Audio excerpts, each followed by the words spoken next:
صحیح بخاری حدیث نمبر 101۔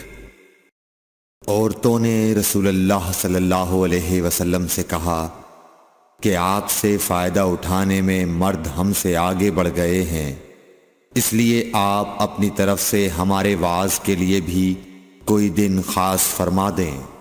تو آپ صلی اللہ علیہ وسلم نے ان سے ایک دن کا وعدہ فرما لیا۔ اس دن عورتوں سے آپ نے ملاقات کی اور انہیں وعظ فرمایا اور مناسب احکام سنائے۔ جو کچھ آپ صلی اللہ علیہ وسلم نے ان سے فرمایا تھا اس میں یہ بات بھی تھی کہ جو کوئی عورت تم میں سے اپنے 3 لڑکے آگے بھیج دے گی تو وہ اس کے لیے دوزخ سے پناہ بن جائیں گے۔ اس پر ایک عورت نے کہا اگر 2 بچے بھیج دے؟ آپ نے فرمایا ہاں، اور 2 کا بھی یہ حکم ہے۔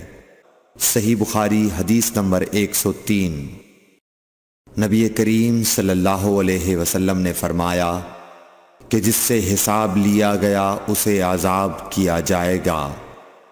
حضرت عائشہ رضی اللہ تعالی عنہا فرماتی ہیں کہ یہ سن کر میں نے کہا کہ کیا اللہ نے یہ نہیں فرمایا کہ ان قریب اس سے آسان حساب لیا جائے گا؟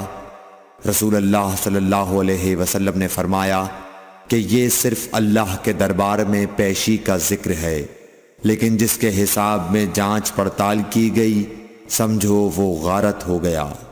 صحیح بخاری حدیث نمبر 104۔ رسول اللہ صلی اللہ علیہ وسلم نے اللہ کی حمد و ثنا بیان کی، پھر فرمایا کہ مکے کو اللہ نے حرام کیا ہے، آدمیوں نے حرام نہیں کیا۔ تو سن لو کہ کسی شخص کے لیے جو اللہ پر اور یوم آخرت پر ایمان رکھتا ہو جائز نہیں ہے کہ مکے میں خون ریزی کرے یا اس کا کوئی پیڑ کاٹے۔ پھر اگر کوئی اللہ کے رسول کے لڑنے کی وجہ سے اس کا جواز نکالے تو اس سے کہہ دو اللہ نے اپنے رسول کے لیے اجازت دی تھی، تمہارے لیے نہیں دی، اور مجھے بھی دن کے کچھ لمحوں کے لیے اجازت ملی تھی، آج اس کی حرمت لوٹ آئی جیسی کل تھی، اور حاضر غائب کو یہ بات پہنچا دے۔ صحیح بخاری حدیث نمبر 105۔ ایک مرتبہ ابو بکر رضی اللہ عنہ نے رسول اللہ صلی اللہ علیہ وسلم کا ذکر کیا کہ آپ صلی اللہ علیہ وسلم نے فرمایا تمہارے خون اور تمہارے مال، محمد کہتے ہیں کہ میرے خیال میں آپ نے اعراضکم کا لفظ بھی فرمایا، یعنی اور تمہاری آبروئیں تم پر حرام ہیں، جس طرح تمہارے آج کے دن کی حرمت تمہارے اس مہینے میں۔ سن لو یہ خبر حاضر غائب کو پہنچا دے۔ اور محمد راوی حدیث کہتے تھے کہ رسول اللہ صلی اللہ علیہ وسلم نے سچ فرمایا۔ پھر دوبارہ فرمایا کہ کیا میں نے اللہ کا یہ حکم تمہیں نہیں پہنچا دیا؟ صحیح بخاری حدیث نمبر 106۔ رسول اللہ صلی اللہ علیہ وسلم نے فرمایا کہ مجھ پر جھوٹ مت بولو، کیونکہ جو مجھ پر جھوٹ باندھے وہ دوزخ میں داخل ہو۔ صحیح بخاری حدیث نمبر 107۔ رسول اللہ صلی اللہ علیہ وسلم نے فرمایا کہ جو شخص مجھ پر جھوٹ باندھے گا وہ اپنا ٹھکانہ جہنم بنا لے۔ صحیح بخاری حدیث نمبر 108۔ نبی اکرم صلی اللہ علیہ وسلم نے فرمایا کہ جو شخص مجھ پر جان بوجھ کر جھوٹ باندھے تو وہ اپنا ٹھکانہ جہنم میں بنا لے۔ صحیح بخاری حدیث نمبر 109۔ رسول اللہ صلی اللہ علیہ وسلم نے فرمایا کہ جو شخص میرے نام سے وہ بات بیان کرے جو میں نے نہیں کہی تو وہ اپنا ٹھکانہ جہنم میں بنا لے۔ صحیح بخاری حدیث نمبر 110۔ رسول اللہ صلی اللہ علیہ وسلم کا فرمان ہے کہ اپنی اولاد کا میرے نام کے اوپر نام رکھو مگر میری کنیت اختیار نہ کرو، اور جس شخص نے مجھے خواب میں دیکھا تو بلا شبہ اس نے مجھے دیکھا، کیونکہ شیطان میری صورت میں نہیں آ سکتا، اور جو شخص مجھ پر جان بوجھ کر جھوٹ بولے وہ دوزخ میں اپنا ٹھکانہ تلاش کرے۔ صحیح بخاری حدیث نمبر 111۔ جحیفہ کہتے ہیں کہ میں نے حضرت علی رضی اللہ عنہ سے پوچھا کہ کیا تمہارے پاس کوئی اور بھی کتاب ہے؟ انہوں نے فرمایا کہ نہیں مگر اللہ کی کتاب قرآن ہے، یا پھر فہم ہے جو وہ ایک مسلمان کو عطا کرتا ہے، یا پھر جو کچھ صحیفے میں ہے۔ میں نے پوچھا اس صحیفے میں کیا ہے؟ انہوں نے فرمایا دیت اور قیدیوں کی رہائی کا بیان ہے، اور یہ حکم کہ مسلمان کافر کے بدلے قتل نہ کیا جائے۔ صحیح بخاری حدیث نمبر 112۔ قبیلہ خزاعہ کے کسی شخص نے بنو لیث کے کسی آدمی کو اپنے مقتول کے بدلے میں مار دیا تھا۔ یہ فتح مکہ والے سال کی بات ہے۔ رسول اللہ صلی اللہ علیہ وسلم کو یہ خبر دی گئی۔ آپ نے اپنی اونٹنی پر سوار ہو کر خطبہ پڑھا اور فرمایا کہ اللہ نے مکے سے قتل یا ہاتھی کو روک لیا۔ امام بخاری رحمۃ اللہ علیہ فرماتے ہیں اس لفظ کو شک کے ساتھ سمجھو۔ ایسا ہی ابو نعیم وغیرہ نے القتل اور الفیل کہا ہے۔ ان کے علاوہ دوسرے لوگ الفیل کہتے ہیں۔ پھر رسول اللہ صلی اللہ علیہ وسلم نے فرمایا کہ اللہ نے ان پر اپنے رسول اور مسلمانوں کو غالب کر دیا، اور سمجھ لو کہ وہ مکہ کسی کے لیے حلال نہیں ہوا، نہ مجھ سے پہلے اور نہ آئندہ کبھی ہوگا، اور میرے لیے بھی صرف دن کے تھوڑے سے حصے کے لیے حلال کر دیا گیا تھا۔ سن لو کہ وہ اس وقت حرام ہے، نہ اس کا کوئی کانٹا توڑا جائے، نہ اس کے درخت کاٹے جائیں، اور اس کی گری پڑی چیزیں بھی وہی اٹھائے جس کا منشا یہ ہو کہ وہ اس شے کا تعارف کرا دے گا۔ تو اگر کوئی شخص مارا جائے تو اس کے عزیزوں کو اختیار ہے دو باتوں کا، یا دیت لیں یا بدلہ۔ اتنے میں ایک یمنی آدمی ابو شاہ نامی آیا اور کہنے لگا یہ مسائل میرے لیے لکھوا دیجئے۔ تب آپ نے فرمایا کہ ابو فلاں کے لیے یہ مسائل لکھ دو۔ تو ایک قریشی شخص نے کہا یا رسول اللہ مگر اذخر، یعنی اذخر کاٹنے کی اجازت دے دیجئے، کیونکہ اسے ہم گھروں کی چھتوں پر ڈالتے ہیں یا مٹی ملا کر اور اپنی قبروں میں بھی ڈالتے ہیں۔ یہ سن کر رسول اللہ صلی اللہ علیہ وسلم نے فرمایا کہ ہاں مگر اذخر۔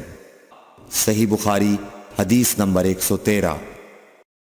وہب بن منبح کے بھائی کہتے ہیں کہ میں نے حضرت ابو ہریرہ رضی اللہ تعالی عنہ کو کہتے ہوئے سنا کہ رسول اللہ صلی اللہ علیہ وسلم کے صحابہ میں عبداللہ بن عمر رضی اللہ عنہ کے علاوہ مجھ سے زیادہ کوئی حدیث بیان کرنے والا نہیں تھا، مگر وہ لکھ لیا کرتے تھے اور میں لکھتا نہیں تھا۔ صحیح بخاری حدیث نمبر 114۔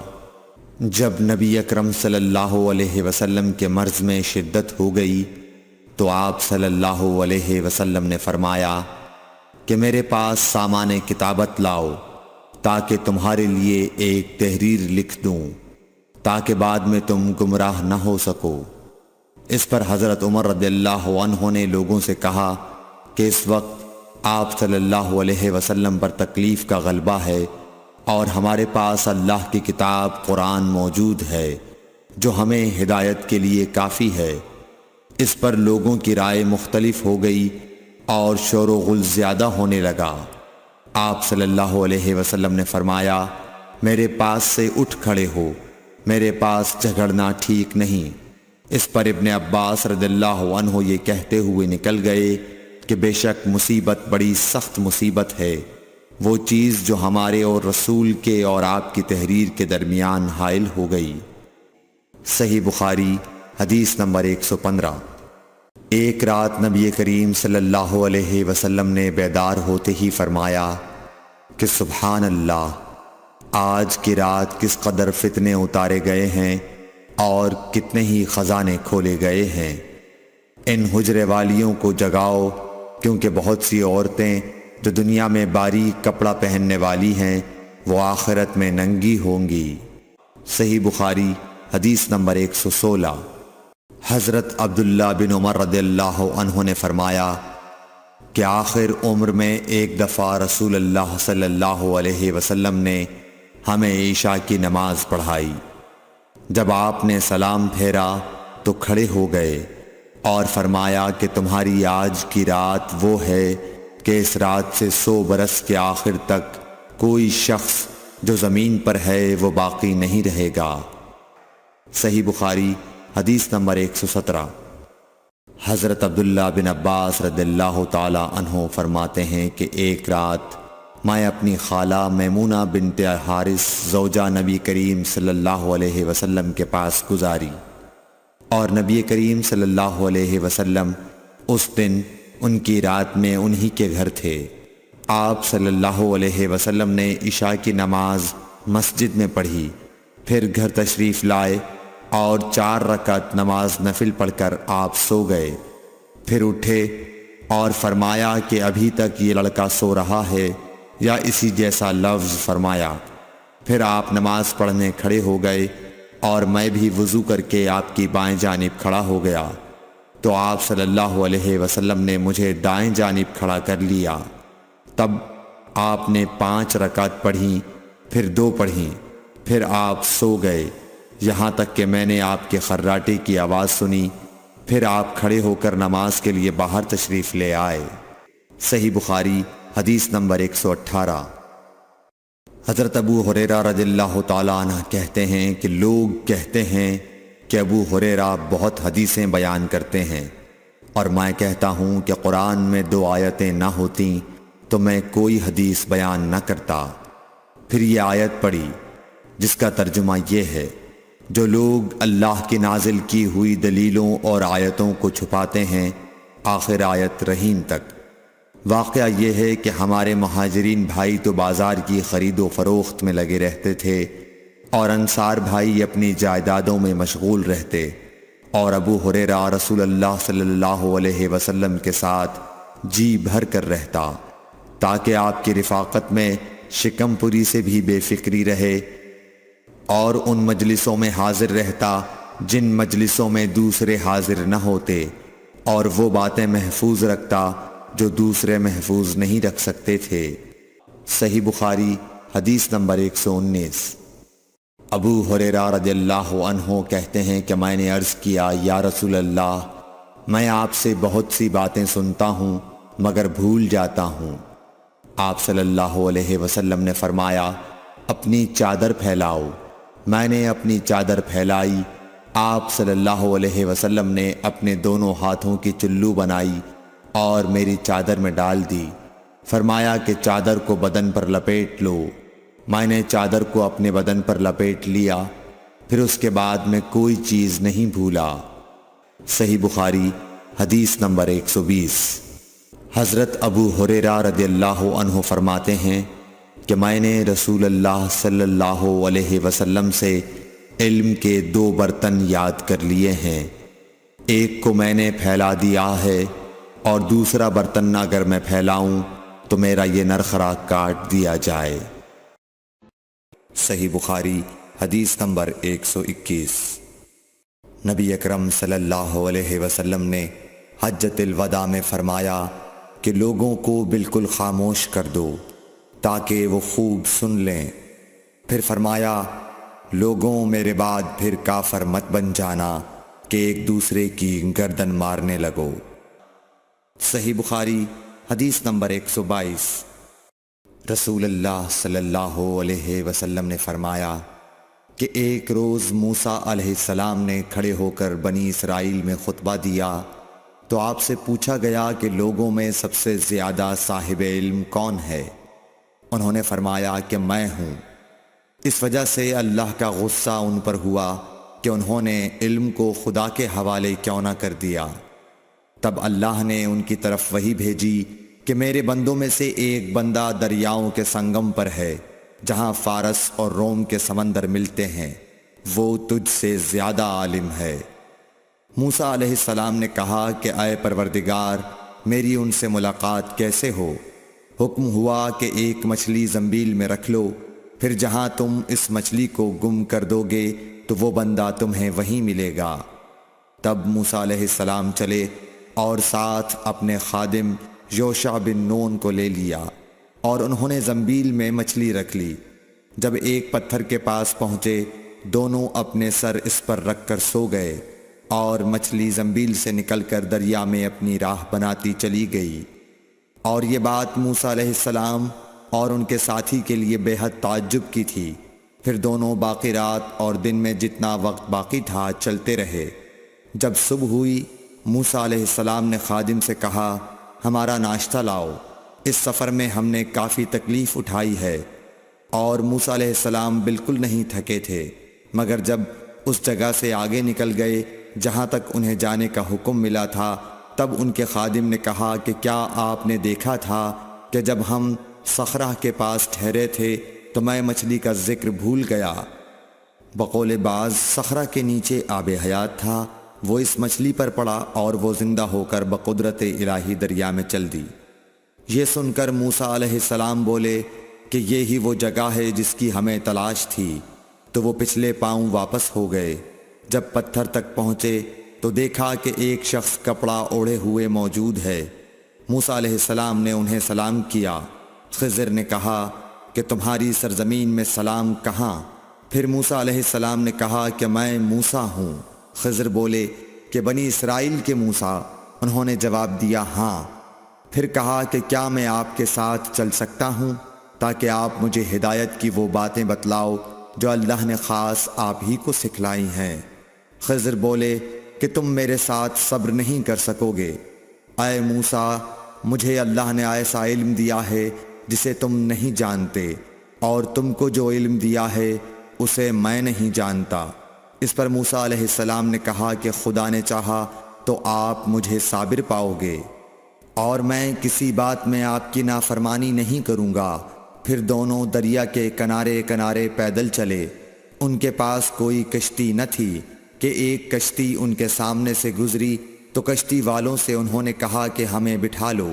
خضر کو انہوں نے پہچان لیا اور بغیر کرائے کے سوار کر لیا۔ اتنے میں ایک چڑیا آئی اور کشتی کے کنارے پر بیٹھ گئی۔ پھر سمندر میں اس نے ایک یا دو چونچیں ماری۔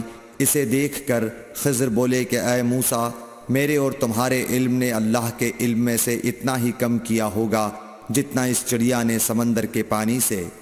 پھر خضر نے کشتی کے تختوں میں سے ایک تختہ نکال ڈالا۔ موسیٰ علیہ السلام نے کہا کہ ان لوگوں نے تو ہمیں کرایہ لیے بغیر مفت میں سوار کیا، اور آپ نے ان کی کشتی کی لکڑی اکھاڑ ڈالی تاکہ یہ ڈوب جائیں۔ خضر بولے کہ کیا میں نے نہیں کہا تھا کہ تم میرے ساتھ صبر نہیں کر سکو گے؟ اس پر موسیٰ علیہ السلام نے جواب دیا کہ بھول پر میری گرفت نہ کرو۔ موسیٰ علیہ السلام نے بھول کر یہ پہلا اعتراض کیا تھا۔ پھر دونوں چلے۔ کشتی سے اتر کر ایک لڑکا بچوں کے ساتھ کھیل رہا تھا۔ خضر نے اوپر سے اس کا سر پکڑ کر ہاتھ سے اسے الگ کر دیا۔ موسیٰ علیہ السلام بول پڑے، کیا آپ نے ایک بے گناہ بچے کو بغیر کسی جانی حق کے مار ڈالا؟ غضب ہو گیا۔ خضر بولے کہ میں نے تم سے نہیں کہا تھا کہ تم میرے ساتھ صبر نہیں کر سکو گے؟ ابن عیینہ کہتے ہیں کہ اس کلام میں پہلے سے زیادہ تاکید ہے، کیونکہ پہلے کلام میں لفظ لکا نہیں کہا تھا، اس میں لکا زائد کیا، جس سے تاکید ظاہر ہے۔ پھر دونوں چلتے رہے حتیٰ کہ ایک گاؤں والوں کے پاس آئے۔ ان سے کھانا لینا چاہا، انہوں نے کھانا کھلانے سے انکار کر دیا۔ انہوں نے وہیں دیکھا کہ ایک دیوار اسی گاؤں میں گرنے کے قریب تھی۔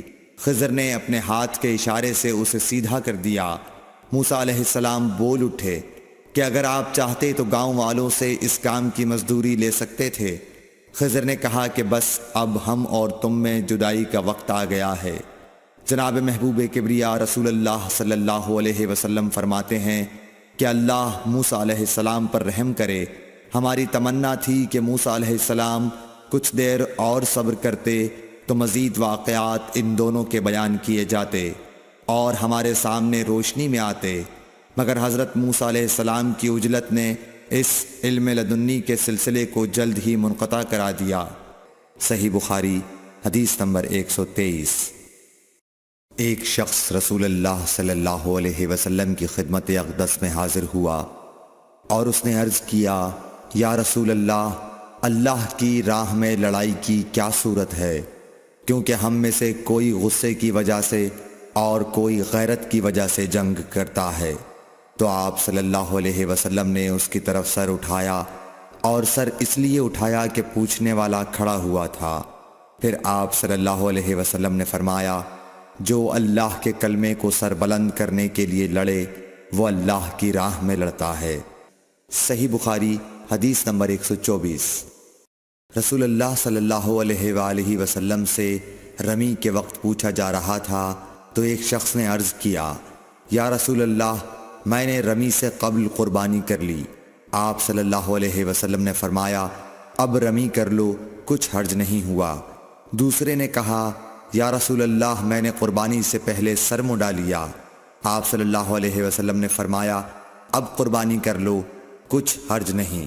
اس وقت جس چیز کے بارے میں جو آگے پیچھے ہو گئی تھی آپ سے پوچھا گیا، آپ صلی اللہ علیہ وسلم نے یہی جواب دیا، اب کر لو، کچھ حرج نہیں۔ صحیح بخاری حدیث نمبر 125۔ حضرت عبداللہ بن مسعود رضی اللہ تعالی عنہ کہتے ہیں کہ ایک مرتبہ میں رسول کریم صلی اللہ علیہ وسلم کے ساتھ مدینے کے کھنڈرات میں چل رہا تھا، اور آپ کھجور کی چھڑی پر سہارا دے کر چل رہے تھے، تو کچھ یہودیوں کا ادھر سے گزر ہوا۔ ان میں سے ایک نے دوسرے سے کہا کہ آپ سے روح کے بارے میں کچھ پوچھو۔ ان میں سے کسی نے کہا، مت پوچھو، ایسا نہ ہو کہ وہ کوئی ایسی بات کہہ دیں جو تمہیں ناگوار ہو۔ مگر ان میں سے بعض نے کہا کہ ہم ضرور پوچھیں گے۔ پھر ایک شخص نے کھڑے ہو کر کہا، اے ابو القاسم، روح کیا چیز ہے؟ آپ نے خاموشی اختیار فرمائی۔ میں نے دل میں کہا کہ آپ پر وحی آ رہی ہے، اس لیے میں کھڑا ہو گیا۔ جب آپ صلی اللہ علیہ وسلم سے وہ کیفیت دور ہو گئی تو آپ صلی اللہ علیہ وسلم نے قرآن کی یہ آیت جو اس وقت نازل ہوئی تھی تلاوت فرمائی، اے نبی، تم سے یہ لوگ روح کے بارے میں پوچھ رہے ہیں، کہہ دو کہ روح میرے رب کے حکم سے ہے، اور تمہیں علم کا بہت تھوڑا حصہ دیا گیا ہے، اس لیے تم روح کی حقیقت نہیں سمجھ سکتے۔ صحیح بخاری حدیث نمبر 126۔ رسول اللہ صلی اللہ علیہ وآلہ وسلم نے ارشاد فرمایا کہ اے عائشہ، اگر تیری قوم دور جاہلیت کے ساتھ قریب نہ ہوتی بلکہ پرانی ہو گئی ہوتی۔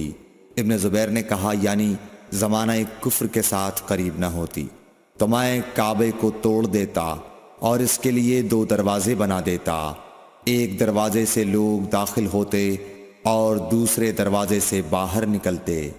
صحیح بخاری حدیث نمبر 127۔ حضرت علی رضی اللہ عنہ کا ارشاد ہے کہ لوگوں سے وہ باتیں کرو جنہیں وہ پہچانتے ہوں۔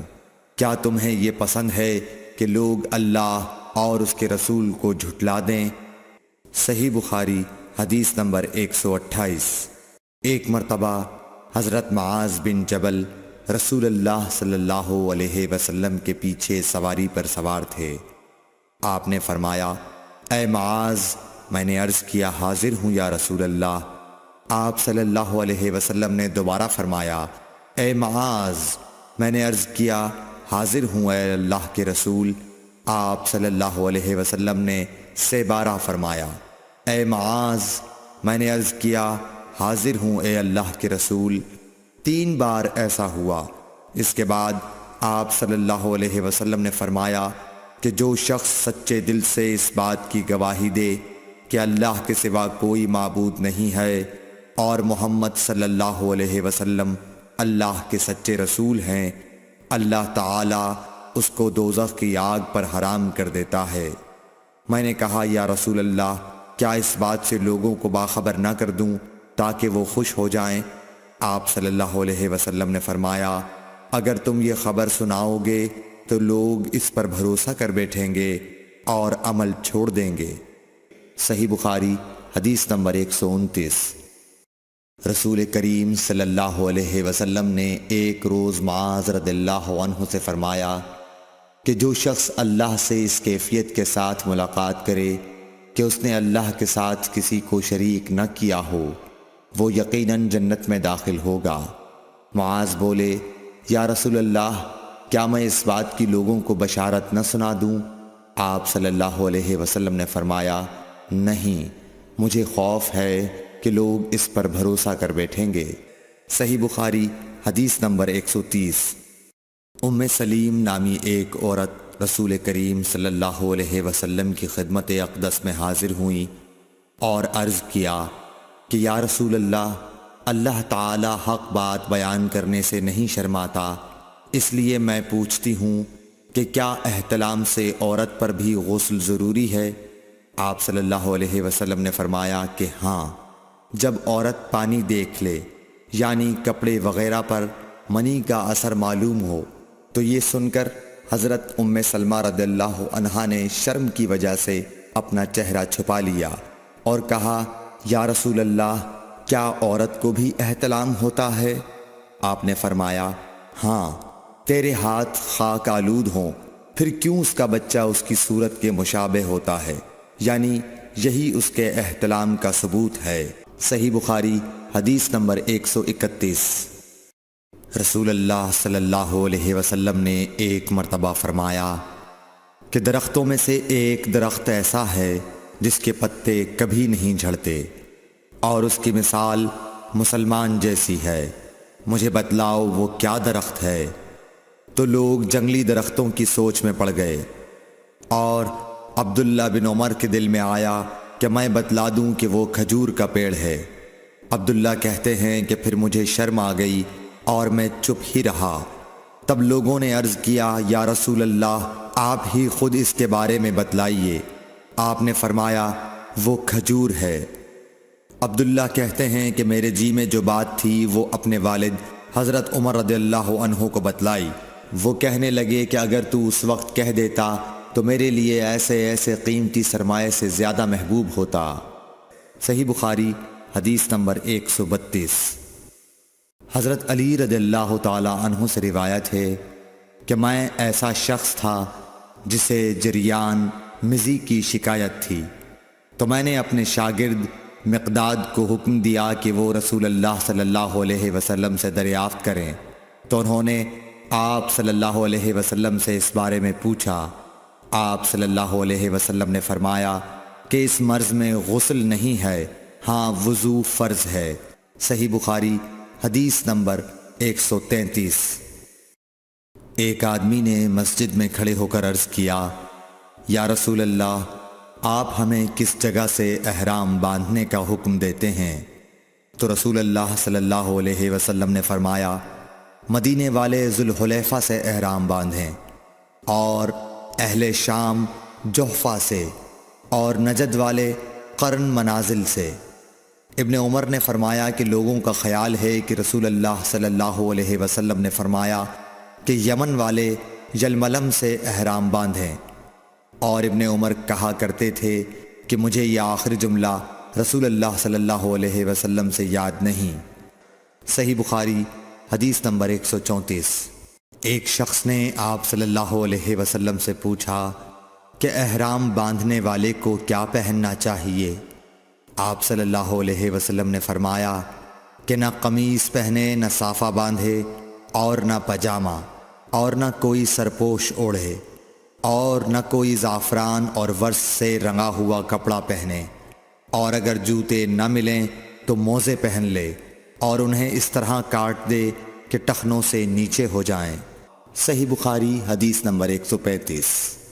رسول اللہ صلی اللہ علیہ وسلم نے فرمایا کہ جو شخص حدث کرے اس کی نماز قبول نہیں ہوتی جب تک کہ وہ دوبارہ وضو نہ کر لے۔ حضرموت کے ایک شخص نے پوچھا کہ اے ابو ہریرہ، حدث ہونا کیا ہے؟ آپ نے فرمایا، پخانے کے مقام سے نکلنے والی آواز والی یا بے آواز والی ہوا۔ صحیح بخاری حدیث نمبر 136۔ رسول اللہ صلی اللہ علیہ وآلہ وسلم نے فرمایا کہ میری امت کے لوگ وضو کے نشانات کی وجہ سے قیامت کے دن سفید پیشانی اور سفید ہاتھ پاؤں والوں کی شکل میں بلائے جائیں گے، تو تم میں سے جو کوئی اپنی چمک بڑھانا چاہتا ہے تو وہ بڑھا لے، یعنی وضو اچھی طرح کر لے۔ صحیح بخاری حدیث نمبر 137۔ رسول کریم صلی اللہ علیہ وسلم سے شکایت کی گئی کہ ایک شخص ہے جسے یہ خیال ہوتا ہے کہ نماز میں کوئی چیز یعنی ہوا نکلتی معلوم ہوئی ہے۔ آپ صلی اللہ علیہ وسلم نے فرمایا کہ نماز سے نہ پھرے یا نہ مڑے جب تک آواز نہ سنے یا بو نہ پائے۔ صحیح بخاری حدیث نمبر 138۔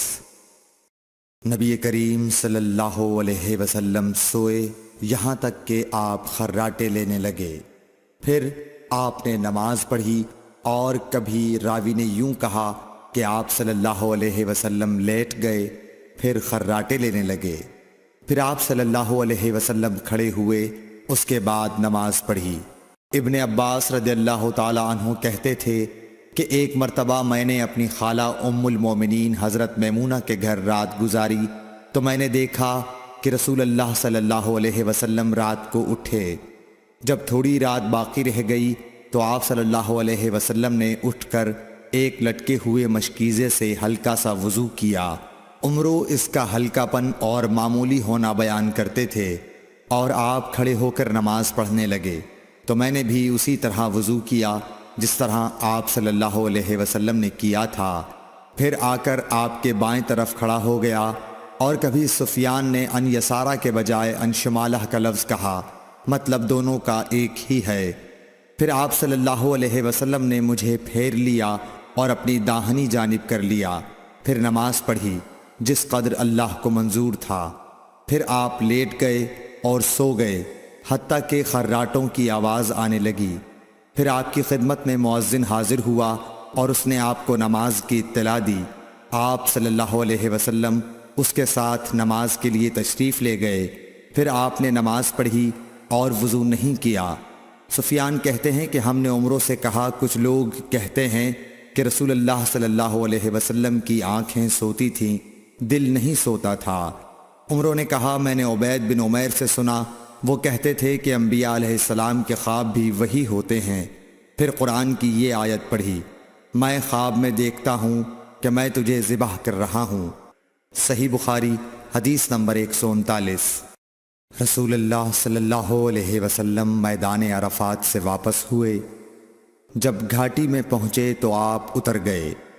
آپ نے پہلے پیشاب کیا، پھر وضو کیا اور خوب اچھی طرح نہیں کیا۔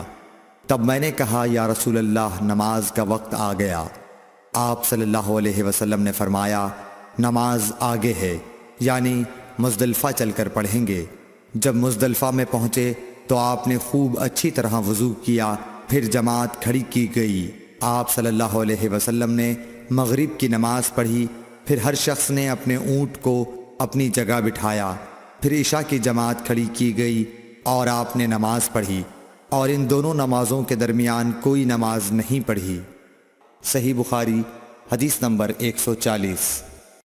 ابن عباس رضی اللہ تعالی عنہ نے وضو کیا تو اپنا چہرہ دھویا، اس طرح کہ پہلے پانی کے ایک چلو سے کلی کی اور ناک میں پانی دیا، پھر پانی کا ایک اور چلو لیا، پھر اس کو اس طرح کیا، یعنی دوسرے ہاتھ کو ملایا، پھر اس سے اپنا چہرہ دھویا، پھر پانی کا دوسرا چلو لیا اور اس سے اپنا داہنا ہاتھ دھویا، پھر پانی کا ایک اور چلو لے کر اس سے اپنا بایاں ہاتھ دھویا، اس کے بعد اپنے سر کا مسح کیا، پھر پانی کا چلو لے کر داہنے پاؤں پر ڈالا اور اسے دھویا، پھر دوسرے چلو سے اپنا پاؤں دھویا، یعنی بایاں پاؤں۔ اس کے بعد کہا کہ میں نے رسول اللہ صلی اللہ علیہ وسلم کو اسی طرح وضو کرتے ہوئے دیکھا ہے۔ صحیح بخاری حدیث نمبر 131۔ رسول اللہ صلی اللہ علیہ وسلم نے ایک مرتبہ فرمایا کہ درختوں میں سے ایک درخت ایسا ہے جس کے پتے کبھی نہیں جھڑتے، اور اس کی مثال مسلمان جیسی ہے، مجھے بتلاؤ وہ کیا درخت ہے؟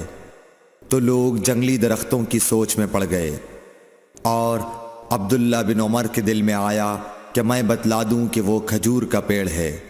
عبداللہ کہتے ہیں کہ پھر مجھے شرم آ گئی اور میں چپ ہی رہا۔ تب لوگوں نے عرض کیا، یا رسول اللہ، آپ ہی خود اس کے بارے میں بتلائیے۔ آپ نے فرمایا، وہ کھجور ہے۔ عبداللہ کہتے ہیں کہ میرے جی میں جو بات تھی وہ اپنے والد حضرت عمر رضی اللہ عنہ کو بتلائی۔ وہ کہنے لگے کہ اگر تو اس وقت کہہ دیتا تو میرے لیے ایسے ایسے قیمتی سرمایے سے زیادہ محبوب ہوتا۔ صحیح بخاری حدیث نمبر 132۔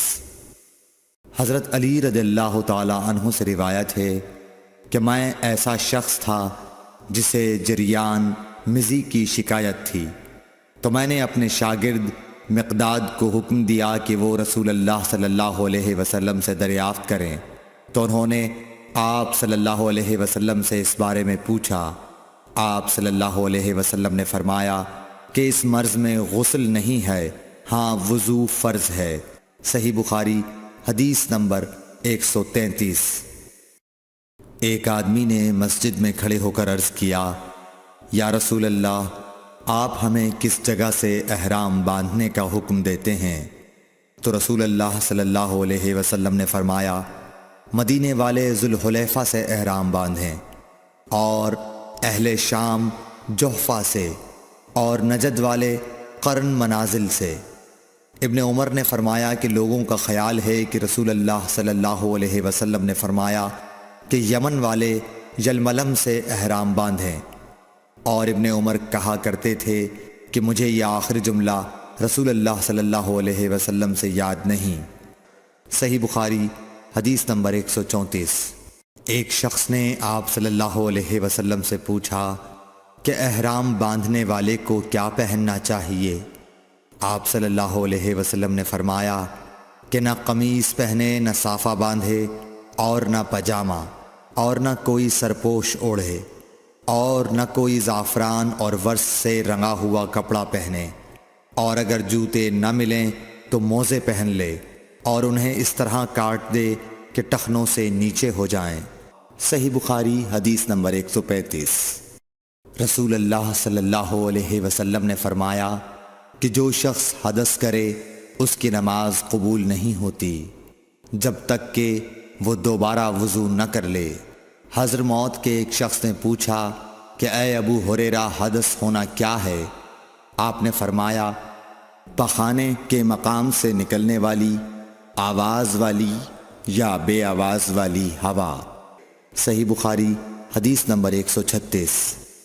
رسول اللہ صلی اللہ علیہ وآلہ وسلم نے فرمایا کہ میری امت کے لوگ وضو کے نشانات کی وجہ سے قیامت کے دن سفید پیشانی اور سفید ہاتھ پاؤں والوں کی شکل میں بلائے جائیں گے، تو تم میں سے جو کوئی اپنی چمک بڑھانا چاہتا ہے تو وہ بڑھا لے، یعنی وضو اچھی طرح کر لے۔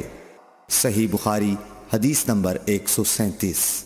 رسول کریم صلی اللہ علیہ وسلم سے شکایت کی گئی کہ ایک شخص ہے جسے یہ خیال ہوتا ہے کہ نماز میں کوئی چیز یعنی ہوا نکلتی معلوم ہوئی ہے۔ آپ صلی اللہ علیہ وسلم نے فرمایا کہ نماز سے نہ پھرے یا نہ مڑے جب تک آواز نہ سنے یا بو نہ پائے۔ صحیح بخاری حدیث نمبر 138۔ نبی کریم صلی اللہ علیہ وسلم سوئے یہاں تک کہ آپ خراٹے لینے لگے، پھر آپ نے نماز پڑھی، اور کبھی راوی نے یوں کہا کہ آپ صلی اللہ علیہ وسلم لیٹ گئے، پھر خراٹے لینے لگے، پھر آپ صلی اللہ علیہ وسلم کھڑے ہوئے، اس کے بعد نماز پڑھی۔ ابن عباس رضی اللہ تعالی عنہ کہتے تھے کہ ایک مرتبہ میں نے اپنی خالہ ام المومنین حضرت میمونہ کے گھر رات گزاری، تو میں نے دیکھا کہ رسول اللہ صلی اللہ علیہ وسلم رات کو اٹھے۔ جب تھوڑی رات باقی رہ گئی تو آپ صلی اللہ علیہ وسلم نے اٹھ کر ایک لٹکے ہوئے مشکیزے سے ہلکا سا وضو کیا۔ عمرو اس کا ہلکا پن اور معمولی ہونا بیان کرتے تھے، اور آپ کھڑے ہو کر نماز پڑھنے لگے، تو میں نے بھی اسی طرح وضو کیا جس طرح آپ صلی اللہ علیہ وسلم نے کیا تھا، پھر آ کر آپ کے بائیں طرف کھڑا ہو گیا، اور کبھی سفیان نے ان یسارہ کے بجائے ان شمالہ کا لفظ کہا، مطلب دونوں کا ایک ہی ہے۔ پھر آپ صلی اللہ علیہ وسلم نے مجھے پھیر لیا اور اپنی داہنی جانب کر لیا، پھر نماز پڑھی جس قدر اللہ کو منظور تھا، پھر آپ لیٹ گئے اور سو گئے حتیٰ کہ خراٹوں کی آواز آنے لگی۔ پھر آپ کی خدمت میں مؤذن حاضر ہوا اور اس نے آپ کو نماز کی اطلاع دی۔ آپ صلی اللہ علیہ وسلم اس کے ساتھ نماز کے لیے تشریف لے گئے۔ پھر آپ نے نماز پڑھی اور وضو نہیں کیا۔ سفیان کہتے ہیں کہ ہم نے عمروں سے کہا، کچھ لوگ کہتے ہیں کہ رسول اللہ صلی اللہ علیہ وسلم کی آنکھیں سوتی تھیں، دل نہیں سوتا تھا۔ عمروں نے کہا، میں نے عبید بن عمیر سے سنا، وہ کہتے تھے کہ انبیاء علیہ السلام کے خواب بھی وہی ہوتے ہیں۔ پھر قرآن کی یہ آیت پڑھی، میں خواب میں دیکھتا ہوں کہ میں تجھے ذبح کر رہا ہوں۔ صحیح بخاری حدیث نمبر 139۔ رسول اللہ صلی اللہ علیہ وسلم میدان عرفات سے واپس ہوئے۔ جب گھاٹی میں پہنچے تو آپ اتر گئے۔ آپ نے پہلے پیشاب کیا، پھر وضو کیا اور خوب اچھی طرح نہیں کیا۔ تب میں نے کہا، یا رسول اللہ، نماز کا وقت آ گیا۔ آپ صلی اللہ علیہ وسلم نے فرمایا، نماز آگے ہے، یعنی مزدلفہ چل کر پڑھیں گے۔ جب مزدلفہ میں پہنچے تو آپ نے خوب اچھی طرح وضو کیا، پھر جماعت کھڑی کی گئی۔ آپ صلی اللہ علیہ وسلم نے مغرب کی نماز پڑھی، پھر ہر شخص نے اپنے اونٹ کو اپنی جگہ بٹھایا۔ پھر عشاء کی جماعت کھڑی کی گئی اور آپ نے نماز پڑھی، اور ان دونوں نمازوں کے درمیان کوئی نماز نہیں پڑھی۔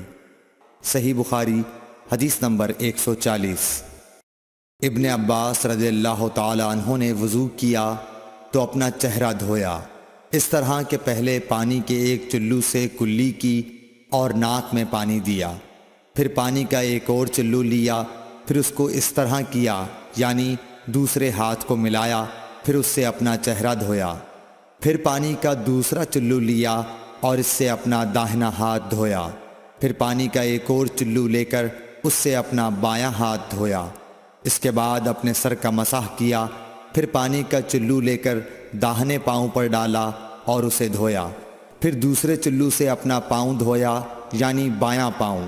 اس کے بعد کہا کہ میں نے رسول اللہ صلی اللہ علیہ وسلم کو اسی طرح وضو کرتے ہوئے دیکھا ہے۔ صحیح بخاری حدیث نمبر 141۔ نبی اکرم صلی اللہ علیہ وآلہ وسلم نے فرمایا، جب تم میں سے کوئی اپنی بیوی سے جمع کرے تو کہے، اللہ کے نام کے ساتھ شروع کرتا ہوں۔ اے اللہ، ہمیں شیطان سے بچا اور شیطان کو اس چیز سے دور رکھ جو تو اس جمع کے نتیجے میں ہمیں عطا فرمائے۔ یہ دعا پڑھنے کے بعد جمع کرنے سے میاں بیوی کو جو اولاد ملے گی اسے شیطان نقصان نہیں پہنچا سکتا۔ صحیح بخاری حدیث نمبر 142۔ رسول کریم صلی اللہ علیہ وسلم جب قضاء حاجت کے لیے بیت الخلاء میں داخل ہوتے تو یہ دعا پڑھتے، اے اللہ، میں ناپاک جنوں اور ناپاک جنیوں سے تیری پناہ مانگتا ہوں۔ صحیح بخاری حدیث نمبر 143۔ ابن عباس رضی اللہ تعالی عنہ سے روایت ہے کہ نبی کریم صلی اللہ علیہ وسلم پاخانے میں تشریف لے گئے۔ میں نے پاخانے کے قریب آپ کے لیے وضو کا پانی رکھ دیا۔ باہر نکل کر آپ نے پوچھا، یہ کس نے رکھا؟ جب آپ کو بتلایا گیا تو آپ نے میرے لیے دعا کی اور فرمایا، اے اللہ، اس کو دین کی سمجھ عطا فرمائیو۔ صحیح بخاری حدیث نمبر 144۔ رسول اللہ صلی اللہ علیہ وسلم نے فرمایا کہ جب تم میں سے کوئی پخانے میں جائے تو قبلے کی طرف منہ کرے، نہ اس کی طرف پشت کرے، بلکہ مشرق کی طرف منہ کر لو یا مغرب کی طرف۔ صحیح بخاری حدیث نمبر 145۔ لوگ کہتے تھے کہ جب قضاء حاجت کے لیے بیٹھو تو نہ قبلے کی طرف منہ کرو نہ بیت المقدس کی طرف۔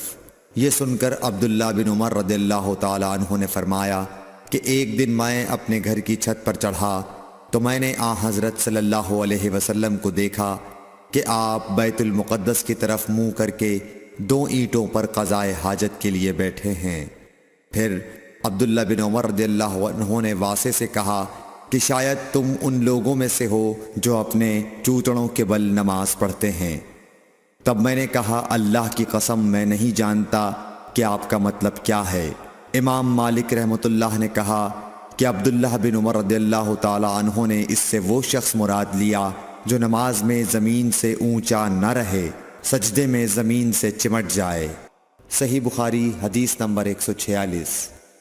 رسول اللہ صلی اللہ علیہ وسلم کی بیویاں رات میں مناصے کی طرف قضائے حاجت کے لیے جاتیں، اور مناصے ایک کھلا میدان ہے۔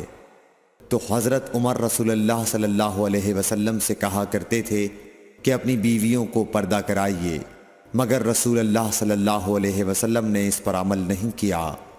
ایک روز رات کو عشاء کے وقت حضرت سودا بنت زمعہ رسول اللہ صلی اللہ علیہ وسلم کی اہلیہ جو دراز قد عورت تھیں باہر گئیں۔ حضرت عمر رضی اللہ عنہ نے انہیں آواز دی اور کہا ہم نے تمہیں پہچان لیا، اور ان کی خواہش یہ تھی کہ پردے کا حکم نازل ہو جائے، چنانچہ اس کے بعد اللہ نے پردے کا حکم نازل فرما دیا۔ صحیح بخاری حدیث نمبر 147۔ آپ صلی اللہ علیہ وسلم نے اپنی بیویوں سے فرمایا کہ تمہیں قضائے حاجت کے لیے باہر نکلنے کی اجازت ہے۔ صحیح بخاری حدیث نمبر 148۔ عبداللہ بن عمر رضی اللہ تعالی عنہ فرماتے ہیں کہ ایک دن میں اپنی بہن اور رسول اللہ صلی اللہ علیہ وسلم کی اہلیہ محترمہ حفصہ کے مکان کی چھت پر اپنی کسی ضرورت سے چڑھا، تو مجھے رسول اللہ صلی اللہ علیہ وسلم قضائے حاجت کرتے وقت قبلے کی طرف پشت اور شام کی طرف منہ کیے ہوئے نظر آئے۔ صحیح بخاری حدیث نمبر 149۔ عبداللہ بن عمر رضی اللہ تعالی عنہ نے خبر دی، وہ کہتے ہیں کہ ایک دن میں اپنے گھر کی چھت پر چڑھا تو مجھے رسول اللہ صلی اللہ علیہ وسلم 2 اینٹوں پر قضائے حاجت کے وقت بیت المقدس کی طرف منہ کیے ہوئے نظر آئے۔ صحیح بخاری حدیث نمبر 150۔ انس بن مالک رضی اللہ تعالی عنہ کہتے تھے کہ جب رسول اللہ صلی اللہ علیہ وسلم رفع حاجت کے لیے نکلتے تو میں اور ایک لڑکا اپنے ساتھ پانی کا برتن لے آتے تھے، مطلب یہ کہ اس پانی سے رسول اللہ صلی اللہ علیہ وسلم طہارت کیا کرتے تھے۔ صحیح بخاری حدیث نمبر 151۔ انس رضی اللہ تعالی عنہ کہتے ہیں کہ جب نبی کریم صلی اللہ علیہ وسلم قضائے حاجت کے لیے نکلتے، میں اور ایک لڑکا دونوں آپ صلی اللہ علیہ وسلم کے پیچھے جاتے تھے، اور ہمارے ساتھ پانی کا ایک برتن ہوتا تھا۔ صحیح بخاری حدیث نمبر 152۔ انس بن مالک کہتے تھے کہ رسول اللہ صلی اللہ علیہ وسلم پخانے میں جاتے تو میں اور ایک لڑکا پانی کا برتن اور نیزہ لے کر چلتے تھے، پانی سے آپ طہارت کرتے تھے۔ صحیح بخاری حدیث نمبر 153۔ رسول اللہ صلی اللہ علیہ وسلم نے فرمایا جب تم میں سے کوئی پانی پیے تو برتن میں سانس نہ لے، اور جب پخانے میں جائے تو اپنی شرمگاہ کو داہنے ہاتھ سے نہ چھوئے اور نہ داہنے ہاتھ سے استنجا کرے۔ صحیح بخاری حدیث نمبر 154۔ نبی کریم صلی اللہ علیہ وسلم نے فرمایا جب تم میں سے کوئی پیشاب کرے تو اپنا وضو اپنے داہنے ہاتھ سے نہ پکڑے، نہ داہنے سے طہارت کرے، نہ پانی پیتے وقت برتن میں سانس لے۔ صحیح بخاری حدیث نمبر 155۔ حضرت ابو ہریرہ کہتے ہیں کہ رسول کریم صلی اللہ علیہ وسلم ایک مرتبہ رفع حاجت کے لیے تشریف لے گئے۔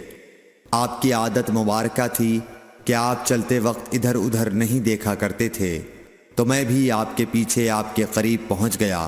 مجھے دیکھ کر آپ نے فرمایا کہ مجھے پتھر ڈھونڈ دو تاکہ میں ان سے پاکی حاصل کروں، یا اسی جیسا کوئی لفظ فرمایا، اور فرمایا کہ ہڈی اور گوبر نہ لانا۔ چنانچہ میں اپنے دامن میں پتھر بھر کر آپ کے پاس لے گیا اور آپ کے پہلو میں رکھ دیے اور آپ کے پاس سے ہٹ گیا۔ جب آپ قضائے حاجت سے فارغ ہوئے تو آپ نے پتھروں سے استنجا کیا۔ صحیح بخاری حدیث نمبر 156۔ عبداللہ بن مسعود رضی اللہ تعالی عنہ کہتے تھے کہ نبی کریم صلی اللہ علیہ وسلم رفع حاجت کے لیے گئے تو آپ نے مجھے فرمایا کہ میں 3 پتھر تلاش کر کے آپ کے پاس لاؤں، لیکن مجھے 2 پتھر ملے، تیسرا ڈھونڈا مگر مل نہ سکا، تو میں نے خشک گوبر اٹھا لیا، اس کو لے کر آپ کے پاس آ گیا۔ آپ نے پتھر تو لے لیے مگر گوبر پھینک دیا اور فرمایا یہ خود ناپاک ہے۔ صحیح بخاری حدیث نمبر 157۔ ابن عباس رضی اللہ تعالی عنہ کہتے ہیں کہ رسول اللہ صلی اللہ علیہ وسلم نے وضو میں ہر عضو کو ایک ایک مرتبہ دھویا۔ صحیح بخاری حدیث نمبر 158۔ عبداللہ بن زید رضی اللہ تعالی عنہ بیان کرتے ہیں کہ نبی کریم صلی اللہ علیہ وسلم نے وضو میں اعضاء کو 2 بار دھویا۔ صحیح بخاری حدیث نمبر 159۔ حضرت عثمان بن عفان رضی اللہ تعالی عنہ نے پانی کا برتن مانگا اور لے کر پہلے اپنی ہتھیلیوں پر 3 مرتبہ پانی ڈالا، پھر انہیں دھویا۔ اس کے بعد اپنا داہنا ہاتھ برتن میں ڈالا اور پانی لے کر کلی کی اور ناک صاف کی، پھر 3 بار اپنا چہرہ دھویا اور کوہنیوں تک 3 بار دونوں ہاتھ دھوئے، پھر اپنے سر کا مسح کیا، پھر پانی لے کر ٹخنوں تک 3 مرتبہ اپنے دونوں پاؤں دھوئے، پھر کہا کہ رسول اللہ صلی اللہ علیہ وسلم نے فرمایا ہے کہ جو شخص میری طرح ایسا وضو کرے پھر 2 رکعت پڑھے جس میں اپنے نفس سے کوئی بات نہ کرے تو اس کے گزشتہ گناہ معاف کر دیے جاتے ہیں۔ صحیح بخاری حدیث نمبر 160۔ رسول اللہ صلی اللہ علیہ وسلم فرماتے ہیں کہ جب بھی کوئی شخص اچھی طرح وضو کرتا ہے اور خلوص کے ساتھ نماز پڑھتا ہے تو اس کے ایک نماز سے دوسری نماز پڑھنے تک کے گناہ معاف کر دیے جاتے ہیں۔ صحیح بخاری حدیث نمبر 161۔ نبی کریم صلی اللہ علیہ وسلم نے فرمایا جو شخص وضو کرے اسے چاہیے کہ ناک صاف کرے، اور جو پتھر سے استنجا کرے اسے چاہیے کہ طاق عدد یعنی 1، 3 یا 5 ہی سے کرے۔ صحیح بخاری حدیث نمبر 162۔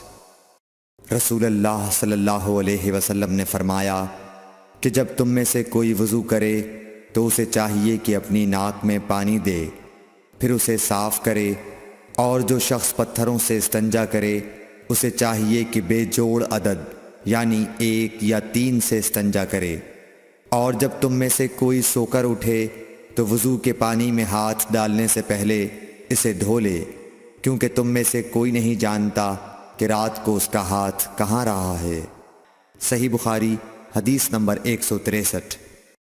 عبداللہ بن عمر رضی اللہ تعالی عنہ کہتے ہیں کہ ایک مرتبہ رسول اللہ صلی اللہ علیہ وسلم ایک سفر میں ہم سے پیچھے رہ گئے، پھر تھوڑی دیر بعد آپ صلی اللہ علیہ وسلم نے ہم کو پا لیا اور عصر کا وقت آ پہنچا تھا۔ ہم وضو کرنے لگے اور اچھی طرح پاؤں دھونے کے بجائے جلدی میں ہم پاؤں پر مسح کرنے لگے۔ آپ صلی اللہ علیہ وسلم نے فرمایا ایڑیوں کے لیے آگ کا عذاب ہے، 2 مرتبہ یا 3 مرتبہ فرمایا۔ صحیح بخاری حدیث نمبر 164۔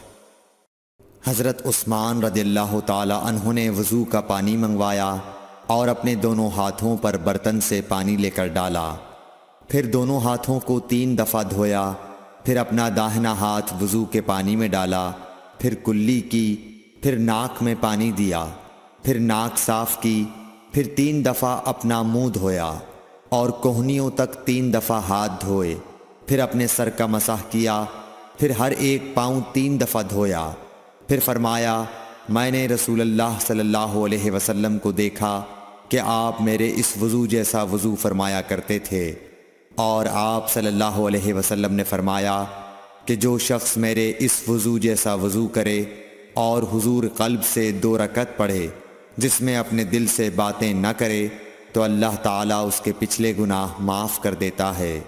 صحیح بخاری حدیث نمبر 165۔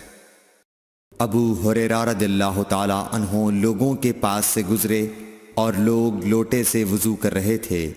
آپ رضی اللہ تعالیٰ عنہ نے کہا اچھی طرح وضو کرو، کیونکہ ابو القاسم صلی اللہ علیہ وسلم نے فرمایا خشک ایڑیوں کے لیے آگ کا عذاب ہے۔ صحیح بخاری حدیث نمبر 166۔ عبداللہ بن جریح نے عبداللہ بن عمر سے کہا اے ابو عبد الرحمن، میں نے تمہیں 4 ایسے کام کرتے ہوئے دیکھا ہے جنہیں تمہارے ساتھیوں کو کرتے ہوئے نہیں دیکھا۔ وہ کہنے لگے اے ابن جریح وہ کیا ہیں؟ ابن جریح نے کہا کہ میں نے طواف کے وقت آپ کو دیکھا کہ 2 یمانی رکنوں کے سوا کسی اور رکن کو آپ نہیں چھوتے ہو۔ دوسرے میں نے آپ کو سبتی جوتے پہنے ہوئے دیکھا، اور تیسرے میں نے دیکھا کہ آپ زرد رنگ استعمال کرتے ہو، اور چوتھی بات میں نے یہ دیکھی کہ جب آپ مکے میں تھے لوگ ذی الحج کا چاند دیکھ کر لبیک پکارنے لگتے ہیں اور حج کا احرام باندھ لیتے ہیں، اور آپ 8ویں تاریخ تک احرام نہیں باندھتے۔ حضرت عبداللہ بن عمر رضی اللہ تعالی عنہ نے جواب دیا کہ دوسرے ارکان کو تو میں یوں نہیں چھوتا کہ میں نے رسول اللہ صلی اللہ علیہ وسلم کو یمانی رکنوں کے علاوہ کسی اور رکن کو چھوتے ہوئے نہیں دیکھا، اور رہے سبتی جوتے تو میں نے رسول اللہ صلی اللہ علیہ وسلم کو ایسے جوتے پہنے ہوئے دیکھا کہ جن کے چمڑے پر بال نہیں تھے، اور آپ انہی کو پہنے پہنے وضو فرمایا کرتے تھے، تو میں بھی انہی کو پہننا پسند کرتا ہوں۔ اور زرد رنگ کی یہ بات ہے کہ میں نے رسول اللہ صلی اللہ علیہ وسلم کو زرد رنگ رنگتے ہوئے دیکھا ہے، تو میں بھی اسی رنگ سے رنگنا پسند کرتا ہوں۔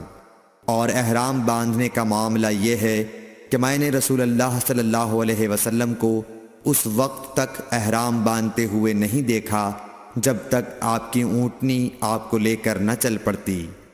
صحیح بخاری حدیث نمبر 167۔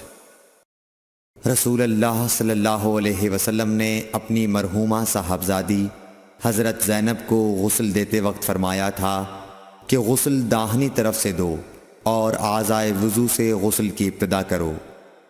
صحیح بخاری حدیث نمبر 168۔ ام المومنین حضرت عائشہ رضی اللہ تعالی عنہا فرماتی ہیں کہ رسول اللہ صلی اللہ علیہ وسلم جوتا پہننے، کنگھی کرنے، وضو کرنے اور اپنے ہر کام میں داہنی طرف سے کام کی ابتدا کرنے کو پسند فرمایا کرتے تھے۔ صحیح بخاری حدیث نمبر 169۔ انس بن مالک رضی اللہ تعالی عنہ فرماتے ہیں کہ میں نے رسول اللہ صلی اللہ علیہ وسلم کو دیکھا کہ نماز عصر کا وقت آ گیا، لوگوں نے پانی تلاش کیا، جب انہیں پانی نہ ملا تو رسول اللہ صلی اللہ علیہ وسلم کے پاس ایک برتن میں وضو کے لیے پانی لایا گیا۔ رسول اللہ صلی اللہ علیہ وسلم نے اس میں اپنا ہاتھ ڈال دیا اور لوگوں کو حکم دیا کہ اسی برتن سے وضو کریں۔ حضرت انس رضی اللہ تعالی عنہ کہتے ہیں کہ میں نے دیکھا کہ آپ کی انگلیوں کے نیچے سے پانی چشمے کی طرح ابل رہا تھا، یہاں تک کہ قافلے کے آخری آدمی نے بھی وضو کر لیا۔ صحیح بخاری حدیث نمبر 170۔ ابن سیرین کہتے ہیں کہ میں نے عبیدہ رضی اللہ تعالی عنہ سے کہا کہ ہمارے پاس رسول اللہ صلی اللہ علیہ وسلم کے کچھ بال مبارک ہیں جو ہمیں حضرت انس رضی اللہ تعالی عنہ سے یا ان کے گھر والوں کی طرف سے ملے ہیں۔ یہ سن کر عبیدہ نے کہا کہ اگر میرے پاس ان بالوں میں سے ایک بھی ہو تو وہ میرے لیے ساری دنیا اور اس کی ہر چیز سے زیادہ عزیز ہے۔ صحیح بخاری حدیث نمبر 171۔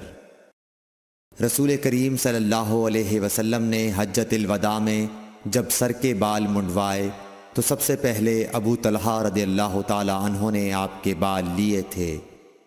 صحیح بخاری حدیث نمبر 172۔ رسول اللہ صلی اللہ علیہ وسلم نے فرمایا کہ جب کتا تم میں سے کسی کے برتن میں سے کچھ پی لے تو اس کو 7 مرتبہ دھو لو تو پاک ہو جائے گا۔ صحیح بخاری حدیث نمبر 173۔ رسول کریم صلی اللہ علیہ وسلم نے فرمایا کہ ایک شخص نے ایک کتے کو دیکھا جو پیاس کی وجہ سے گیلی مٹی کھا رہا تھا، تو اس شخص نے اپنا موزہ لیا اور اس سے پانی بھر کر پلانے لگا حتیٰ کہ اس کو خوب سیراب کر دیا۔ اللہ نے اس شخص کے اس کام کی قدر کی اور اسے جنت میں داخل کر دیا۔ صحیح بخاری حدیث نمبر 174۔ رسول اللہ صلی اللہ علیہ وسلم کے زمانے میں کتے مسجد میں آتے جاتے تھے، لیکن لوگ ان جگہوں پر پانی نہیں چھڑکتے تھے۔ صحیح بخاری حدیث نمبر 175۔ عدی بن حاتم کہتے ہیں کہ میں نے رسول اللہ صلی اللہ علیہ وسلم سے کتے کے شکار کے متعلق دریافت کیا تو آپ صلی اللہ علیہ وسلم نے فرمایا کہ جب تو اپنے سدھائے ہوئے کتے کو چھوڑے اور وہ شکار کر لے تو اس شکار کو کھا، اور اگر وہ کتا اس شکار میں سے خود کچھ کھا لے تو اس کو نہ کھائیو، کیونکہ اب اس نے شکار اپنے لیے پکڑا ہے۔ میں نے کہا کہ بعض دفعہ میں شکار کے لیے اپنے کتے چھوڑتا ہوں، پھر اس کے ساتھ دوسرے کتے کو بھی پاتا ہوں۔ آپ صلی اللہ علیہ وسلم نے فرمایا پھر مت کھا، کیونکہ تم نے بسم اللہ اپنے کتے پر پڑھی تھی، دوسرے کتے پر نہیں پڑھی۔ صحیح بخاری حدیث نمبر 176۔ رسول کریم صلی اللہ علیہ وسلم نے فرمایا کہ بندہ اس وقت تک نماز ہی میں رہتا ہے جب تک وہ مسجد میں نماز کا انتظار کرتا رہے، تا وقت کہ وہ حدث نہ کرے۔ ایک اجمی آدمی نے پوچھا کہ اے ابو ہریرہ، حدث کیا چیز ہے؟ انہوں نے فرمایا کہ ہوا جو پیچھے سے خارج ہو، جسے عرف عام میں گوز مارنا کہتے ہیں۔ صحیح بخاری حدیث نمبر 177۔ رسول اللہ صلی اللہ علیہ وسلم نے فرمایا کہ نمازی نماز سے اس وقت تک نہ پھرے جب تک ریح کی آواز نہ سن لے یا اس کی بو نہ پا لے۔ صحیح بخاری حدیث نمبر 178۔ حضرت علی رضی اللہ تعالی عنہ نے فرمایا کہ میں ایسا آدمی تھا جس کو سیلان مزی کی شکایت تھی، مگر رسول اللہ صلی اللہ علیہ وسلم سے دریافت کرتے ہوئے مجھے شرم آئی، تو میں نے ابن الاسود کو حکم دیا۔ انہوں نے آپ صلی اللہ علیہ وسلم سے پوچھا، آپ نے فرمایا کہ اس میں وضو کرنا فرض ہے۔ صحیح بخاری حدیث نمبر 179۔ زید بن خالد نے حضرت عثمان بن عفان رضی اللہ تعالیٰ عنہ سے پوچھا کہ اگر کوئی شخص صحبت کرے اور منی نہ نکلے، فرمایا کہ وضو کرے جس طرح نماز کے لیے وضو کرتا ہے، اور اپنے وضو کو دھو لے۔ حضرت عثمان رضی اللہ تعالیٰ عنہ کہتے ہیں کہ یہ میں نے رسول اللہ صلی اللہ علیہ وسلم سے سنا ہے۔ زید بن خالد کہتے ہیں کہ پھر میں نے اس کے بارے میں حضرت علی، زبیر، طلحہ اور ابی بن کعب رضی اللہ عنہم سے دریافت کیا، سب نے اس شخص کے بارے میں یہی حکم دیا۔ صحیح بخاری حدیث نمبر 180۔ رسول اللہ صلی اللہ علیہ وسلم نے ایک انصاری کو بلایا، وہ آئے تو ان کے سر سے پانی ٹپک رہا تھا۔ رسول کریم صلی اللہ علیہ وسلم نے فرمایا شاید ہم نے تمہیں جلدی میں ڈال دیا۔ انہوں نے کہا جی ہاں۔ تب رسول اللہ صلی اللہ علیہ وسلم نے فرمایا کہ جب کوئی جلدی کا کام آ پڑے یا تمہیں انزال نہ ہو تو تم پر وضو ہے، غسل ضروری نہیں۔ صحیح بخاری حدیث نمبر 181۔ رسول کریم صلی اللہ علیہ وسلم جب عرفہ سے لوٹے تو پہاڑ کی گھاٹی کی جانب مڑ گئے اور رفع حاجت کی۔ اسامہ کہتے ہیں کہ پھر آپ نے وضو کیا اور میں آپ صلی اللہ علیہ وسلم کے اعضاء پر پانی ڈالنے لگا اور آپ وضو فرماتے رہے۔ میں نے کہا یا رسول اللہ، آپ اب نماز پڑھیں گے؟ آپ نے فرمایا نماز کا مقام تمہارے سامنے یعنی مزدلفہ میں ہے، وہاں نماز پڑھی جائے گی۔ صحیح بخاری حدیث نمبر 182۔ مغیرہ بن شعبہ رضی اللہ عنہ ایک سفر میں رسول کریم صلی اللہ علیہ وسلم کے ساتھ تھے۔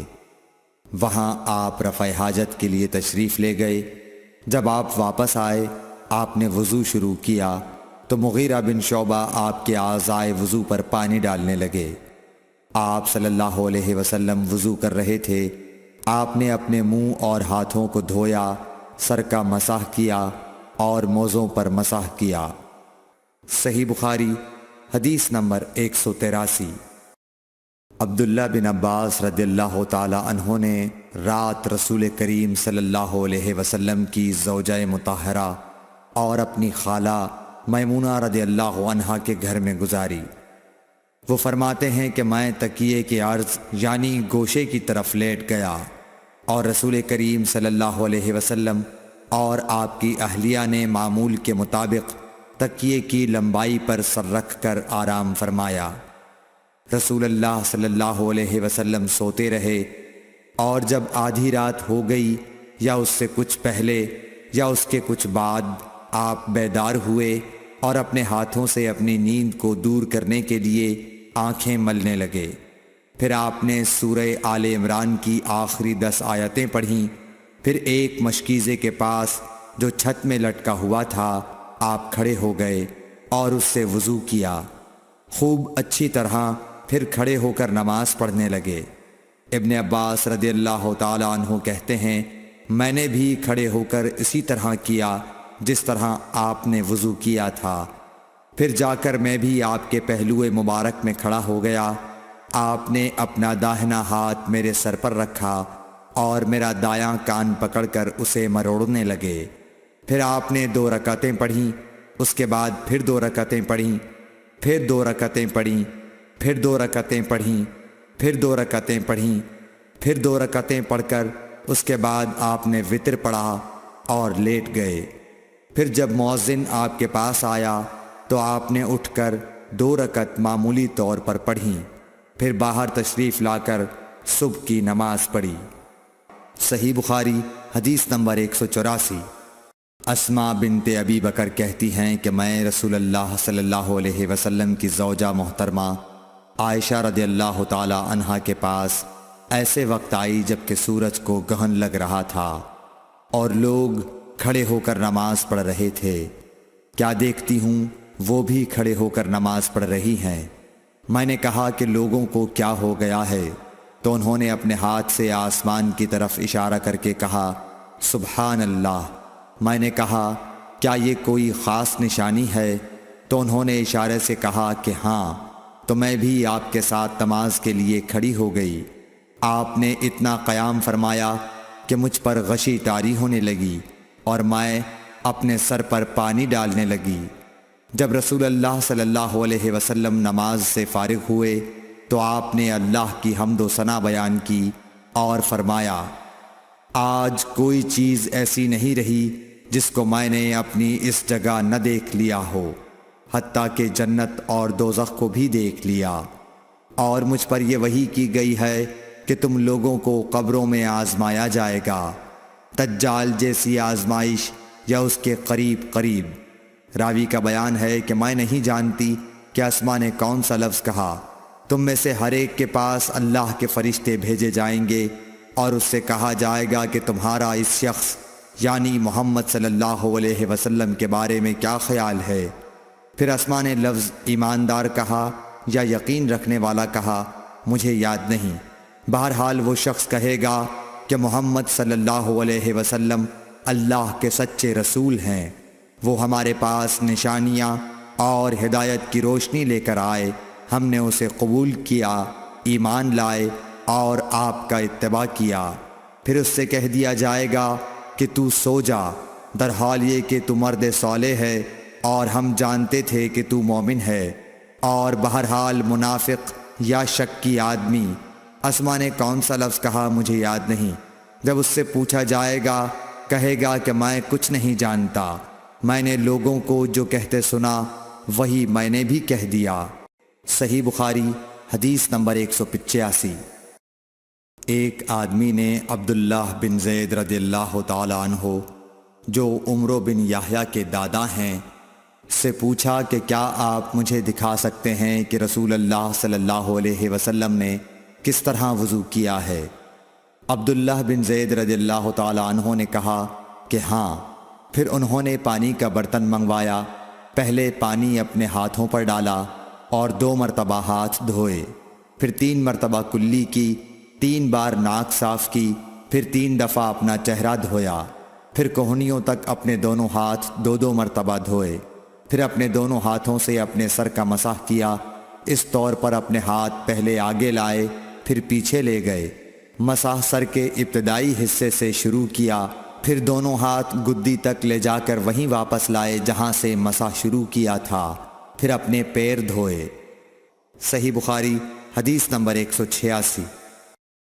عمرو بن حسن نے عبداللہ بن زید رضی اللہ تعالی عنہ سے رسول اللہ صلی اللہ علیہ وسلم کے وضو کے بارے میں پوچھا تو انہوں نے پانی کا طشت منگوایا، اور ان پوچھنے والوں کے لیے رسول اللہ صلی اللہ علیہ وسلم کا سا وضو کیا۔ پہلے تشت سے اپنے ہاتھوں پر پانی گرایا، پھر 3 بار ہاتھ دھوئے، پھر اپنا ہاتھ تشت میں ڈالا اور پانی لیا، پھر کلی کی، ناک میں پانی ڈالا، ناک صاف کی 3 چلوؤں سے، پھر اپنا ہاتھ تشت میں ڈالا اور 3 مرتبہ منہ دھویا، پھر اپنے دونوں ہاتھ کوہنیوں تک دوبارہ دھوئے، پھر اپنا ہاتھ تشت میں ڈالا اور سر کا مسح کیا، پہلے آگے لائے پھر پیچھے لے گئے 1 بار، ٹخنوں تک اپنے دونوں پاؤں دھوئے۔ صحیح بخاری حدیث نمبر 187۔ ابو جحیفہ رضی اللہ تعالی عنہ کہتے تھے کہ ایک دن رسول اللہ صلی اللہ علیہ وسلم ہمارے پاس دوپہر کے وقت تشریف لائے تو آپ کے لیے وضو کا پانی حاضر کیا گیا، جس سے آپ نے وضو فرمایا۔ لوگ آپ کے وضو کا بچا ہوا پانی لے کر اسے اپنے بدن پر پھیرنے لگے۔ آپ نے ظہر کی 2 رکعتیں ادا کیں اور عصر کی بھی 2 رکعتیں، اور آپ کے سامنے آڑ کے لیے ایک نیزہ تھا۔ صحیح بخاری حدیث نمبر 188۔ ابو موسیٰ اشعری رضی اللہ تعالی عنہ کہتے ہیں کہ نبی کریم صلی اللہ علیہ وسلم نے ایک پیالہ منگوایا جس میں پانی تھا، اس سے آپ نے اپنے ہاتھ دھوئے اور اسی پیالے میں منہ دھویا اور اسی میں کلی فرمائی، پھر فرمایا تو تم لوگ اس کو پی لو اور اپنے چہروں اور سینوں پر ڈال لو۔ صحیح بخاری حدیث نمبر 189۔ محمود بن ربی جب چھوٹے تھے تو رسول اللہ صلی اللہ علیہ وسلم نے انہی کے کنویں کے پانی سے ان کے منہ میں کلی ڈالی تھی، اور عروہ نے اسی حدیث کو مسور وغیرہ سے بھی روایت کیا ہے، اور ہر ایک راوی ان دونوں میں سے ایک دوسرے کی تصدیق کرتے ہیں کہ جب رسول اللہ صلی اللہ علیہ وسلم وضو فرماتے تو آپ کے بچے ہوئے وضو کے پانی پر صحابہ رضی اللہ عنہم جھگڑنے کے قریب ہو جاتے تھے۔ صحیح بخاری حدیث نمبر 190۔ صائب بن یزید کہتے تھے کہ میری خالہ مجھے نبی کریم صلی اللہ علیہ وسلم کی خدمت میں لے گئیں اور عرض کیا کہ یا رسول اللہ، میرا یہ بھانجا بیمار ہے۔ آپ صلی اللہ علیہ وسلم نے میرے سر پر اپنا ہاتھ پھیرا اور میرے لیے برکت کی دعا فرمائی، پھر آپ نے وضو کیا اور میں نے آپ کے وضو کا بچا ہوا پانی پیا، پھر میں آپ کی کمر کے پیچھے کھڑا ہو گیا اور میں نے مہر نبوت دیکھی جو آپ کے مونڈھوں کے درمیان ایسی تھی جیسے چھپر کھٹ کی گھنڈی یا کبوتر کا انڈا۔ صحیح بخاری حدیث نمبر 191۔ عبداللہ بن زید رضی اللہ تعالی عنہ نے وضو کرتے وقت برتن سے پہلے اپنے دونوں ہاتھوں پر پانی ڈالا، پھر انہیں دھویا، پھر دھویا، یا یوں کہا کہ کلی کی اور ناک میں ایک چلو سے پانی ڈالا اور 3 مرتبہ اسی طرح کیا، پھر 3 مرتبہ اپنا چہرہ دھویا، پھر کوہنیوں تک اپنے دونوں ہاتھ 2 بار دھوئے، پھر سر کا مسح کیا، اگلی جانب اور پچھلی جانب کا، اور ٹخنوں تک اپنے دونوں پاؤں دھوئے، پھر کہا کہ رسول اللہ صلی اللہ علیہ وسلم کا وضو اسی طرح ہوا کرتا تھا۔ صحیح بخاری حدیث نمبر 192۔ عبداللہ بن زید رضی اللہ تعالی عنہ سے رسول کریم صلی اللہ علیہ وسلم کے وضو کے بارے میں پوچھا تو عبداللہ بن زید رضی اللہ عنہ نے پانی کا ایک تشت منگوایا، پھر ان لوگوں کے دکھانے کے لیے وضو شروع کیا۔ پہلے تشت سے اپنے ہاتھوں پر پانی گرایا، پھر انہیں 3 بار دھویا، پھر اپنا ہاتھ برتن کے اندر ڈالا، پھر کلی کی اور ناک میں پانی ڈال کر ناک صاف کی 3 چلوؤں سے 3 دفعہ، پھر اپنا ہاتھ برتن کے اندر ڈالا اور اپنے منہ کو 3 بار دھویا، پھر اپنا ہاتھ برتن کے اندر ڈالا اور دونوں ہاتھ کوہنیوں تک 2 بار دھوئے، پھر سر پر مسح کیا، اس طرح کہ پہلے آگے کی طرف اپنا ہاتھ لائے، پھر پیچھے کی طرف لے گئے، پھر برتن میں اپنا ہاتھ ڈالا اور اپنے دونوں پاؤں دھوئے۔ دوسری روایت میں ہم سے موسیٰ نے ان سے وہیب نے بیان کیا کہ آپ نے سر کا مسح 1 دفعہ کیا۔ صحیح بخاری حدیث نمبر 193۔ رسول کریم صلی اللہ علیہ وسلم کے زمانے میں عورت اور مرد سب ایک ساتھ ایک ہی برتن سے وضو کیا کرتے تھے، یعنی وہ مرد اور عورتیں جو ایک دوسرے کے محرم ہوتے۔ صحیح بخاری حدیث نمبر 194۔ حضرت جابر رضی اللہ تعالی عنہ کہتے تھے کہ رسول کریم صلی اللہ علیہ وسلم میری مزاج پرسی کے لیے تشریف لائے۔ میں بیمار تھا، ایسا کہ مجھے ہوش تک نہیں تھا۔ آپ نے وضو کیا اور اپنے وضو کا پانی مجھ پر چھڑکا تو مجھے ہوش آ گیا۔ میں نے عرض کیا، یا رسول اللہ، میرا وارث کون ہوگا؟ میرا تو صرف ایک کلالہ وارث ہے۔ اس پر آیت میراث نازل ہوئی۔ صحیح بخاری حدیث نمبر 195۔ ایک مرتبہ نماز کا وقت آ گیا تو جس شخص کا مکان قریب ہی تھا وہ وضو کرنے اپنے گھر چلا گیا، اور کچھ لوگ جن کے مکان دور تھے رہ گئے۔ تو رسول کریم صلی اللہ علیہ وسلم کے پاس پتھر کا ایک لگن لایا گیا جس میں کچھ پانی تھا، اور وہ اتنا چھوٹا تھا کہ آپ اس میں اپنی ہتھیلی نہیں پھیلا سکتے تھے، مگر سب نے اس برتن کے پانی سے وضو کر لیا۔ ہم نے حضرت انس رضی اللہ عنہ سے پوچھا کہ تم کتنے نفر تھے؟ کہا 80 سے کچھ زیادہ ہی تھے۔ صحیح بخاری حدیث نمبر 196۔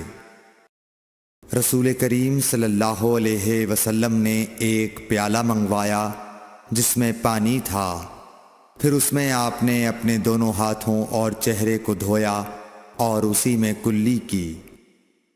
صحیح بخاری حدیث نمبر 197۔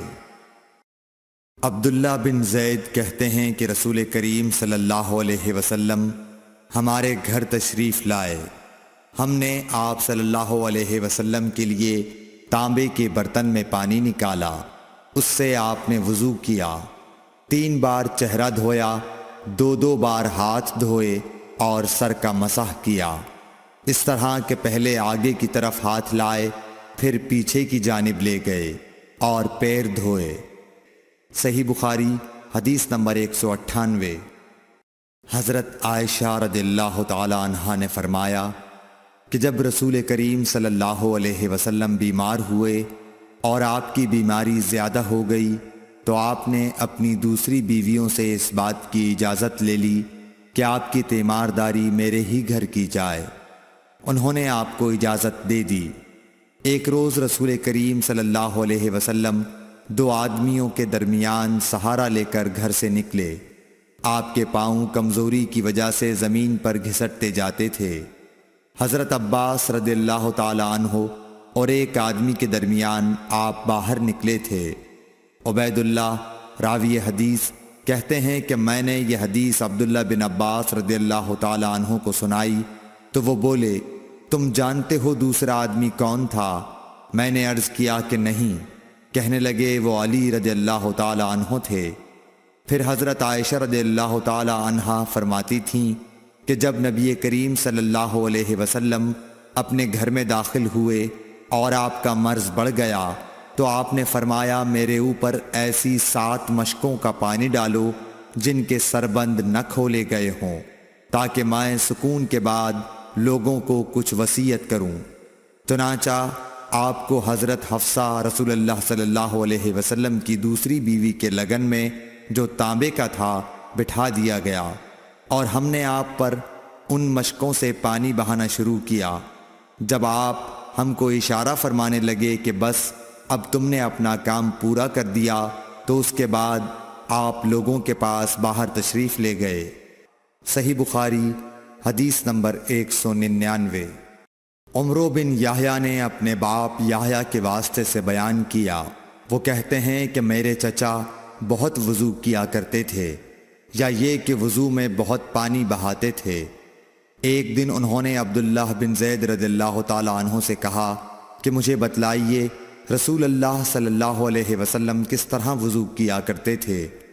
انہوں نے پانی کا ایک تشت منگوایا، اس کو پہلے اپنے ہاتھوں پر جھکایا، پھر دونوں ہاتھ 3 بار دھوئے، پھر اپنا ہاتھ تشت میں ڈال کر پانی لیا اور ایک چلو سے کلی کی اور 3 مرتبہ ناک صاف کی، پھر اپنے ہاتھوں سے ایک چلو پانی لیا اور 3 بار اپنا چہرہ دھویا، پھر کوہنیوں تک اپنے دونوں ہاتھ 2 بار دھوئے، پھر ہاتھ میں پانی لے کر اپنے سر کا مسح کیا، تو پہلے اپنے ہاتھ پیچھے لے گئے، پھر آگے کی طرف لائے، پھر اپنے دونوں پاؤں دھوئے، اور فرمایا کہ میں نے رسول کریم صلی اللہ علیہ وسلم کو اسی طرح وضو کرتے دیکھا ہے۔ صحیح بخاری حدیث نمبر 200۔ رسول کریم صلی اللہ علیہ وسلم نے پانی کا ایک برتن طلب فرمایا تو آپ کے لیے ایک چوڑے منہ کا پیالہ لایا گیا جس میں کچھ تھوڑا پانی تھا۔ آپ نے اپنی انگلیاں اس میں ڈال دیں۔ انس کہتے ہیں کہ میں پانی کی طرف دیکھنے لگا، پانی آپ کی انگلیوں کے درمیان سے پھوٹ رہا تھا۔ انس کہتے ہیں کہ اس ایک پیالہ پانی سے جن لوگوں نے وضو کیا وہ 70 سے 80 تک تھے۔